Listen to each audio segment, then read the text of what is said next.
সকল মৎস্যচাষী ভাই ও বন্ধুরা, আসসালামু আলাইকুম। আশা করি আল্লাহর অশেষ রহমতে সকলেই ভালো আছেন এবং কি সুস্থ আছেন।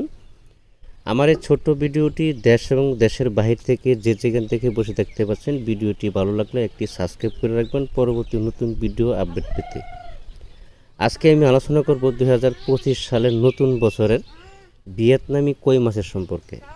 যারা নতুন উদ্যোক্তা নিচ্ছেন যে ভিয়েতনামি কই মাছের পোনা চাষ করবেন বা কালচার করবেন, আপনাদের জন্য কিছু আলোচনা করব যে ভিয়েতনামি কই মাছের পোনা যখন সংগ্রহ করবেন কিভাবে বা কোন ক্যাটাগরি লাইনের মাছের পোনাগুলো সংগ্রহ করতে হবে।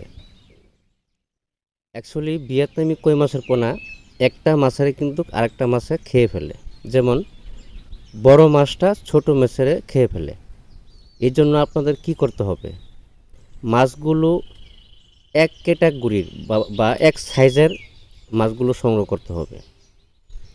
19-20 সংগ্রহ করতে হবে এবং কি 15-20 হলে চলবে না, কেননা বড় মাছটা ছোট মাছের খেয়ে ফেলবে।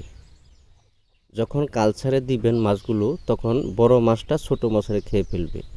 কই মাছ কিন্তু এক ধরনের রাক্ষসী মাছ। এর জন্য যে কোনো হ্যাচারি থেকে মাছের পোনা সংগ্রহ করবেন,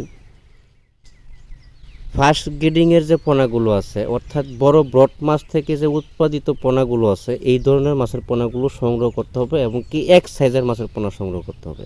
তাহলে আপনার জন্য কালচার করতে সুবিধা হবে। যদি আপনি এবার ইসে মাছের পোনা সংগ্রহ করেন কোনো গ্রেডিং ছাড়া বা কোনো ছোট বড় মাছের পোনা সংগ্রহ করেন, তাহলে যখন পুকুরে না আপনি কালচার করবেন, যদি আপনি একটা পুকুরে 1 লক্ষ মাছ ছাড়েন, তো সেই জায়গায় আপনি কালচার যখন আপনি বিক্রি করবেন তখন আপনার মাছকে পাইবেন শুধু 50,000 বা 40,000। কেন? ওই যে ছোট বড় মাছ যে আপনার পুকুরে ছাড়া হয়েছে, বড় মাছটা ছোট মাছের খেয়ে ফেলবে। এই জন্য এক ক্যাটাগরি এক সাইজের মাছের পোনা সংগ্রহ করতে হবে। যে কোনো হ্যাচারি থেকে মাছের পোনা সংগ্রহ করেন না কেন, এক সাইজের মাছের পোনা সংগ্রহ করতে হবে। তাহলে আপনার মাছের গ্রোথ ভালো হবে, একটা মাছে আরেকটা মাছের খেতে পারবে না। আরেকটা কথা হলো যে এখন বর্তমান বেশি প্রতারক চলতেছে, এই বিষয়ে হুঁশিয়ার